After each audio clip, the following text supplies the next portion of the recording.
4 portion आएंगे इसके syllabus में। पहला तो इंग्लिश लैंग्वेज से, दूसरा आएगा जनरल इंटेलिजेंस से मतलब रीजनिंग से, माइंड एबिलिटी का जो सब्जेक्ट है रीजनिंग से, और तीसरा पोर्शन आएगा बेस्ट अर्थमेटिक स्किल से मतलब मैथ वाला पोर्शन। उसके बाद चौथा पोर्शन है जीके या जीए से, जनरल अवेयरनेस से।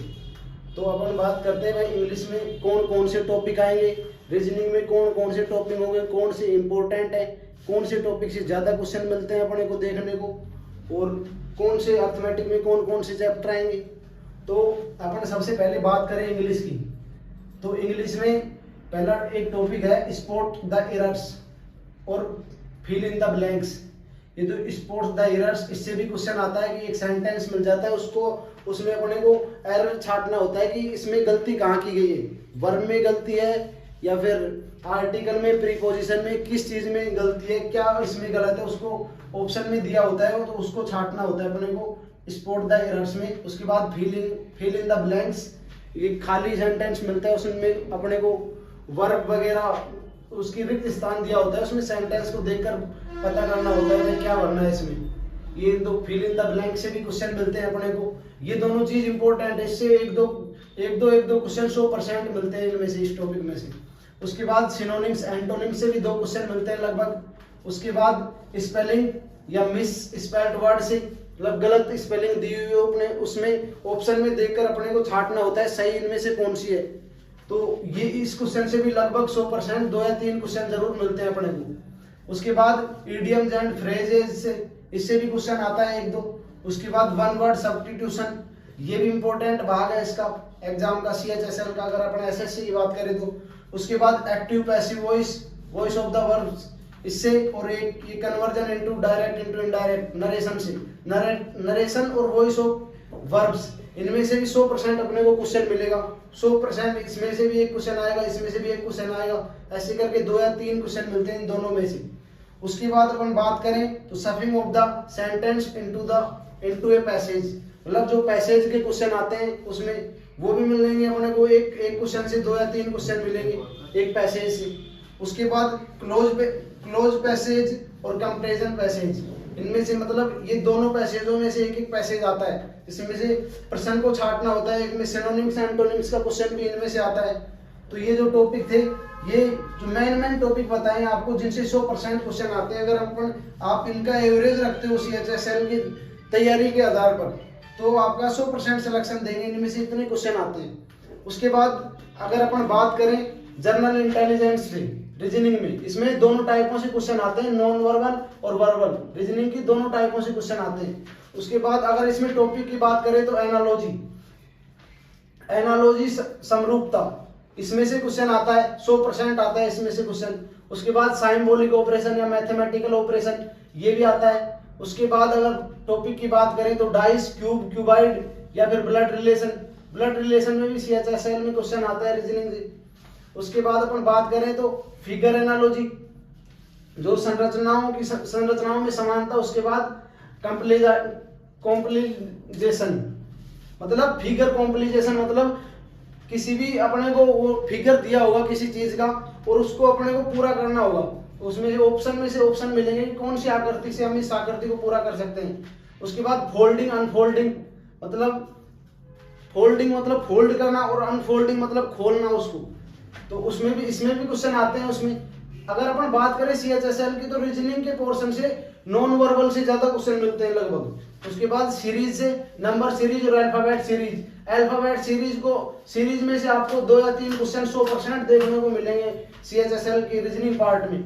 उसके बाद एम्बेडेड फिगर्स, छुपी हुई आकृतियां देखना, अपने को आकृति दी होगी, उसमें 4 ऑप्शन देगा, इनमें से कौन सी आकृति इसमें छुपी हुई है, तो अपने को बताना होगा उसमें। उसके बाद वर्ड बिल्डिंग, मतलब शब्दों का निर्माण करना।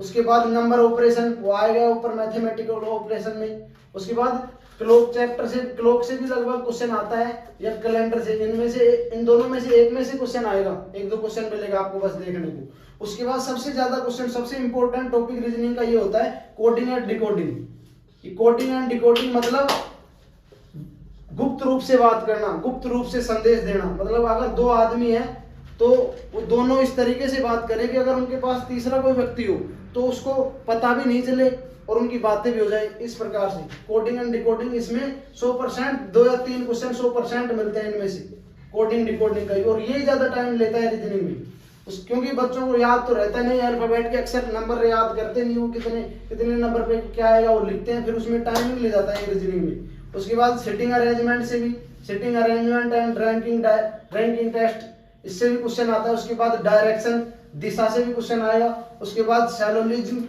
इससे सैलोजिज्म से इसका मतलब है न्याय वाला क्वेश्चन भी मिलेगा।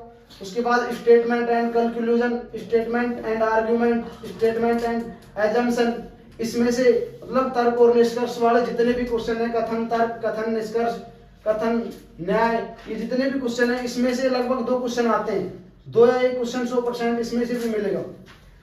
ये थे रीजनिंग के टॉपिक। अगर उसके बाद अपन बात करें CHSL के सिलेबस में थर्ड पोर्शन की, बेसिक अर्थमेटिक स्किल से, तो इससे भी 25 क्वेश्चन आएंगे, इससे 50 नंबर के चारों पोर्शन 25-25 क्वेश्चन आएंगे। चारों पोर्शन 50-50 नंबर के होंगे, मतलब 200 नंबर के, और इसमें 100 क्वेश्चन आएंगे। और टाइमिंग की बात करें तो 100 क्वेश्चन पे 60 मिनट मिलेंगे। तो अपन थर्ड पोर्शन की बात करते हैं, मैथ वाले पोर्शन की, इसमें कौन कौन से टॉपिक आएंगे। तो इसमें अगर नंबर वाले पोर्शन से देखें अपन, नंबर सिस्टम से, तो उसमें होल नंबर से आते हैं, पूर्ण संख्याओं से, डेसिमल से और फ्रैक्शन से, इनके सिंपलीफिकेशन के क्वेश्चन आते हैं। उसके बाद सेकंड पोर्शन है इसका फंडामेंटल अर्थमेटिक ऑपरेशन, अर्थमेटिक वाले पोर्शन से कौन कौन से टॉपिक आएंगे।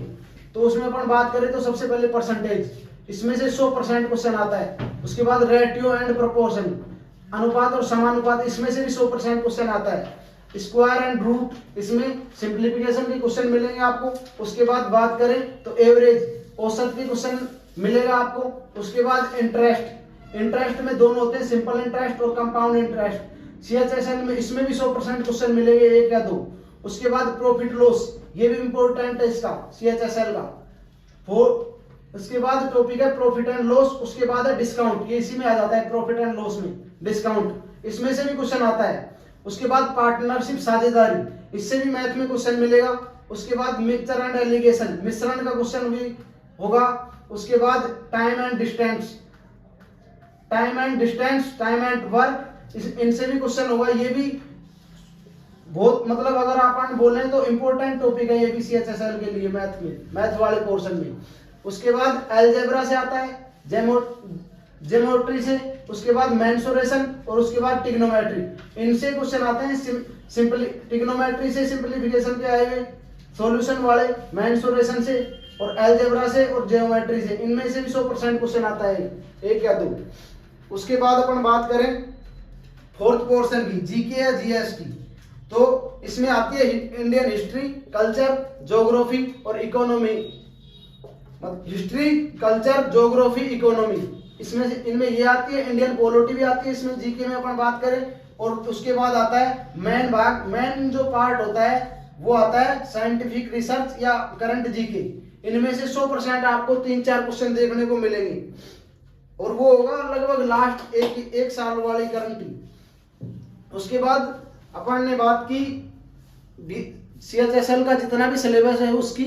अगर अब मैं आपको बता दूं, इनमें 100 क्वेश्चन होंगे और 60 मिनट में 100 क्वेश्चन करने होते हैं। तो इसका मतलब आप समझ रहे होंगे कि मतलब इन क्वेश्चनों पर जितने भी आपको बताए हैं, इनमें जो सिलेबस है उस पर बंदे की कमांड अच्छी होनी चाहिए, स्पीड बढ़िया होनी चाहिए। मेन बात होती है स्पीड की, वरना तो क्वेश्चन हर कोई कर देता है। अगर स्पीड होगी आपकी तो आपको 100% सिलेक्शन मिलेगा।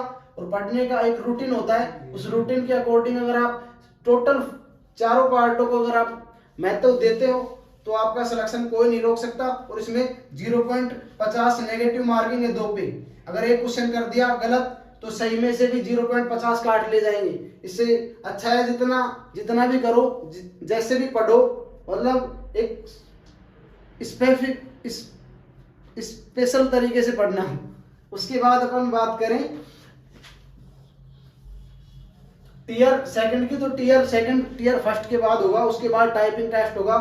और अगर आपको वीडियो पसंद आई हो, वीडियो में जानकारी अच्छी लगी हो तो वीडियो को लाइक करना, शेयर करना अपने दोस्तों के साथ और सब्सक्राइब करना। और ऐसे ही सिलेबस, जॉब अपडेट, रीजनिंग की क्लासों के लिए हमारे चैनल पर विजिट करना।